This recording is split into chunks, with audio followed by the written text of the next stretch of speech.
درانو کتونکو السلام علیکم. زه محمد سلمان همدرد د حق غږ پښتو چینل خبري لنډیز کې ستاسو قربا اوس تاسو پام را اړوم د مهمو خبرونو لنډیز. د هیواد پخوانی ولسمشر حامد کرزي د طالبانو له لوري د اختر په دریو ورځو کې د اوربند اعلان کړی دی. نوموړي د جګړې پر ښکیلو غاړو غږ کړی دی چې د پردیو په ګټه له روانې جګړې لاس واخلي. له هیواد سره د مینې پر اساس او اسلامي او انساني ارزښتونو ته د درناوي لپاره دې د اوربند دایمي کړي.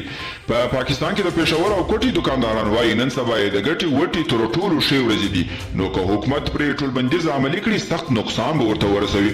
خو چارواکي بیا وایي د کورونا وایرس د مخ پر زیاتېدونکو پیښو د کنټرول لپاره سخت ټولبندیزونه ضروري دي. ملي مصالحې عالی شورا رئیس عبدالله وایي د طالبانو له لوري د اختر په دریو ورځو کې اوربند غوره ګام دی، خو په وینا یې د روانې جګړې د حل یوازینۍ لار تلپاتې اوربند دی. د ایران ختیځ جنوبي خراسان او رضوي کې سیلابونو ډیر زیانونه اړولي دي.